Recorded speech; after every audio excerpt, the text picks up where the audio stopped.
Inilah sosok ulama Nusantara yang tak dibutakan oleh habaib. Demi menjaga NKRI, beliau berani bersikap, walau harus berseberangan langsung dengan seorang gurunya, yakni yang notabene selaku pelaku pemalsuan dan sejarah Nusantara. Siapa yang tak kenal Sayyid Syekh Alawi? Beliau adalah pimpinan Majelis Ahbabur Rasul, seorang ulama yang kedekatannya sangat lekat dengan Habib Lutfi bin Yahya. Mulai dari khidmah spiritual dan keorganisasian di Nahdlatul Ulama, tak lepas dari cengkraman Habib Lutfi bin Yahya. Bisa dibayangkan seberapa lekatnya kecintaan beliau terhadap Habib Lutfi bin Yahya, seberapa tinggi kualitas mukibinnya dibanding mereka yang menjadi mukibin buta. Tapi semua itu dilunturkan demi menjaga marwah kedaulatan NKRI daripada pengaburan sejarah Nusantara yang dilakukan oleh mereka kaum Ba'al. Tonton selengkapnya pernyataan daripada beliau di channel YouTube.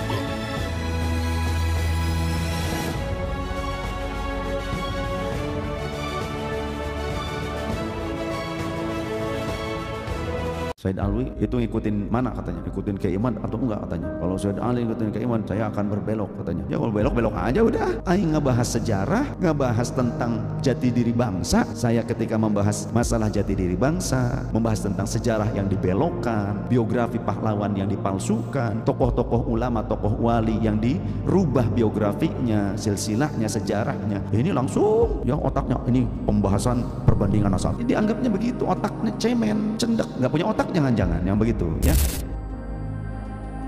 Sayyid Alwi itu ngikutin mana katanya? Ngikutin keiman atau enggak katanya? Kalau Sayyid Ali ngikutin keiman, saya akan berbelok katanya. Ya kalau belok aja udah. Kayak yang udah puluhan tahun ngikut ngaji tiap malam, padahal mah enggak gitu kan. Saya tidak punya kapasitas, terus terang saya mah bukan ahlinya. Jadi kalau sesuatu diserahkan kepada yang bukan ahlinya, ya nanti takutnya malah salah, ya kan? Karena saya tahu diri saya bukan ahli dalam bab itu, kita pasrahkan kepada para ahlinya saja. Kita mau fokus dengan syariat. Kalau ada yang menyalahi syariat, nah kita nasihati, kita kritik, kita benahi. Wa tawassaw bil haqq wa tawassaw bis sabr. Kemudian perusakan makbaroh para pejuang bangsa dirubah-rubah identitasnya atau dibuat imitasinya, begitu kan? Kemudian dirubah sejarah bangsa. Ini tentang masalah bangsa.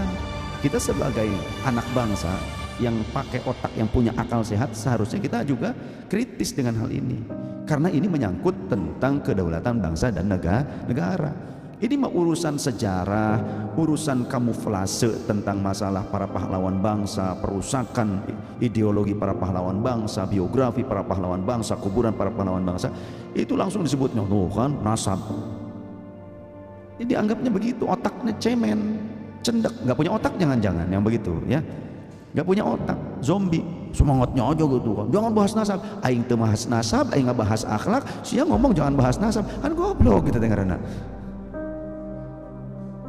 Aing ngebahas sejarah, ngebahas tentang jati diri bangsa.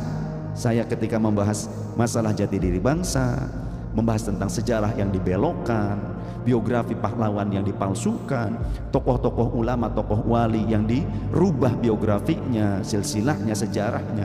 Ini langsung yang otaknya ini pembahasan perbandingan asal, pembahasan perbandingan lain. Ini sejarah tentang bangsa kita.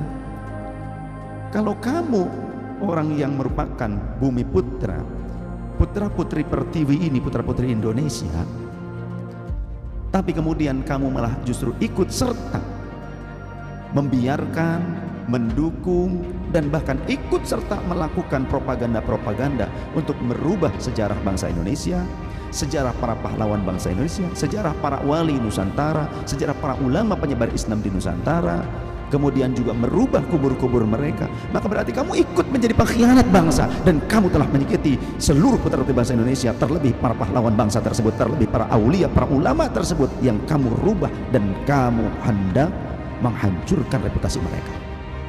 Kalau kamu anak Indonesia, kamu ikut serta dalam tindakan itu, berarti bodoh bin tolol. Punten, bodoh bin tolol. Ketika ada orang yang, ini bukan tentang masalah kajian nasab ya, saya lebih ke fokus tentang peradaban bangsa Indonesia, tentang sejarah bangsa Indonesia, sejarah para pejuang bangsa, sejarah para pahlawan Nusantara, sejarah para ulama dan wali Nusantara yang membawa Islam ke Indonesia, mengislamkan mayoritas Nusantara. Ketika sejarahnya itu dirubah-rubah, kita tahu itu ada perubahan dan penipuan, bahkan makbarohnya kemudian dibuat imitasi lah, atau mungkin para pejuang-pejuang bangsa itu direndahkan lah, biografinya dirubah supaya memenuhi keinginan si pembuat propaganda itu. Lalu kita tahu itu, kita diam saja, berarti kita juga pengkhianat, atau bahkan ikut serta mendukung perilaku-perilaku perubahan sejarah, mendukung perilaku untuk perubahan biografi para pejuang bangsa, para ulama dan para wali Nusantara yang terdahulu. Tindakan-tindakan yang seperti itu yang akan menghancurkan kita sebagai bangsa Indonesia, jati diri bangsa Indonesia. Kalau kita orang Indonesia ikut serta dalam tindakan itu, mendukung itu, berarti pengkhianat. Tidak ada yang aling, pengkhianat yang seperti itu. Nggak pakai tawar-menawar, pengkhianat yang seperti itu. Mengkhianati para leluhur, mengkhianati para pejuang bangsa, para pahlawan bangsa, mengkhianati para pendiri bangsa, mengkhianati leluhur Nusantara, dan mengkhianati para wali dan para ulama yang membawa Islam ke Indonesia, yang telah mengislamkan mayoritas Nusantara ini. Nanti tak tahu diri yang seperti itu. Ada sebuah tujuan yang buruk di balik itu, jangan-jangan ingin melakukan perbudakan spiritual, perbudakan gaya baru, ingin membentuk sebuah pengkastaan agar yang lain, kami adalah majikan kalian, ente kalau bukan karena datuk aneh ente tidak akan jadi kiai. Si aja jadi kiai ngaku turunan anak, kamu aja nggak alim ngaku turunannya. Ngapain kamu mendeklar orang lain pakai nama Rasul atau yang lain sebagainya? Kamu aja yang baik, yang benar. Kalau ada orang lahir di Indonesia, apalagi mungkin keturunan orang Indonesia juga, jangan-jangan keturunan pengkhianat dulunya kalau ikut serta mendukung perilaku seperti itu. Karena genetik itu kuat. Pengkhianat keturunannya akan ada yang jadi pengkhianat juga. Kuat genetik itu, makanya jangan asal. Sehingga Rasul pernah berpesan dalam pencarian teman hidup, pasangan. Kata Rasul, ikhtaru linutafikum fa innal irqa dassasun. Pilihlah wadah-wadah sperma kalian, maksudnya pasangan hidup kalian, selektif. Karena yang namanya keringat itu meresap, genetik itu kuat. Orang tuanya sombong, anaknya bisa. Leluhurnya orangnya sombong-sombong, keturunannya bisa seperti itu juga. Leluhurnya orang-orang tawadu, anak turunannya kemungkinan besar juga bisa menjadi orang-orang yang tawadu, bersahaja. Leluhurnya tukang tipu, anak turunannya kemungkinan akan banyak yang jadi tukang nipu, tukang wadul. Jadi marganya al-waduliyah. Karena bawaan genetik itu kuat. Sehingga Rasul juga pernah berkata, hati-hatilah kalian dengan wanita yang cantik tapi berada pada lingkungan keluarga yang buruk akhlaknya. Maksudnya apa? Ketika kalian kesengsem kemudian menikahinya, hanya kecantikan yang kalian dapat tapi akhlaknya buruk karena dia ada di lingkungan keluarga yang buruk akhlaknya. Jadi ketika menikah juga bukan hanya tentang pasangan kita, tapi tentang genetika yang terbawa. Penyakit juga ada penyakit genetik. Sifat juga bisa menurun genetik. Maka contoh seperti orang-orang Yahudi yang dibantai oleh Nazi, kemudian disisakan tinggal satu kapal yang berlayar pergi ke Inggris ditolak, pergi ke Amerika ditolak, pergi ke negara-negara yang lain ditolak, karena di Jerman kan dibantai Yahudi itu. Datanglah ke Palestina dengan spanduk, ya. Padahal sisanya itu pada mati di kapal itu karena ada wabah penyakit menular seperti cacar dan semacamnya. Tinggal tersisa beberapa puluh orang saja yang ada di kapal tersebut. Berilah kami harapan, karena kami sudah kehilangan harapan di negeri kami, di tempat tinggal kami, maka berikanlah kami harapan. Diterima oleh orang Palestina, ya. Tapi bagaimana sikapnya? Setahun kemudian mereka mendeklarasikan kemerdekaan di tanah Palestina, merebut, diberikan, dipinjamkan rumah, diaku ini rumah saya, begitu, ini tanah saya. Kemudian membuat propaganda terus waktu demi waktu, mencuri, menguasai sampai sekarang. Yahudi yang sekarang turunan Yahudi yang dulu, generasi yang sekarang karakternya sama dengan yang dulu, dengan zaman yang dulu. Yang dulu ada yang membunuh nabinya, membunuh rasulnya. Nabi Soleh dibunuh oleh mereka. Itu generasi yang dulu yang lampau contohnya. Jadi orang-orang itu genetiknya itu mewarisi genetik leluhur.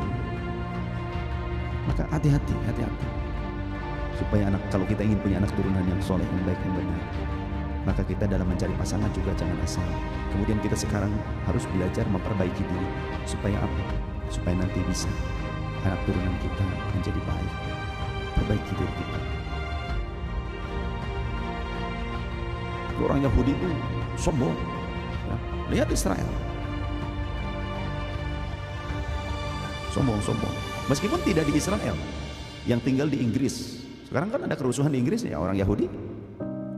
Yang di Amerika itu di sinagog mereka di sana, mereka melelang tanah di Palestina, tanah pendudukan Israel di Palestina, dijual di Amerika. Songong mereka, emang nggak tahu diri. Yahudi itu nggak tahu diri mereka. Sombong orang-orang Yahudi itu sombong. Maka Yahudi dulu, kemudian sekarang nitis terus itu, karakternya, genetiknya sama.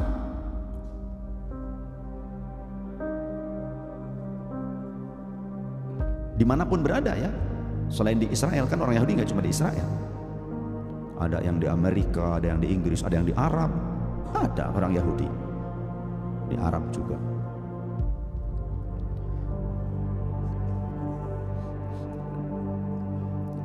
Di Yaman ada, kemudian di negara-negara yang lain, ya ada, di Indonesia juga ada.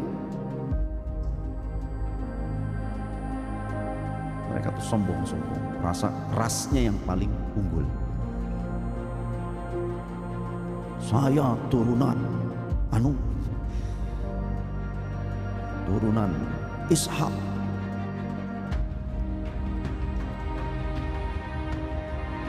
Padahal ada yang bukan turunan Ishak, ada Yahudi juga. Tapi ya gumedenya tetap ada, gede hulu. Bedegongnya tetap. Meskipun bukan turunan Ishak, ada, karena Yahudi itu terbagi menjadi beberapa sekte, beberapa ras, ya. Jadi ada yang memang turunan Israel, itu kan Yahud, ada yang turunan Ishak, ada yang bukan turunan Ishak, tapi mereka juga Yahudi. Ya bedegongnya sarwa ya, bedegong. Ngomong apalagi ke orang Islam, oh Islam apa gitu, saya dong turunan kakek moyang saya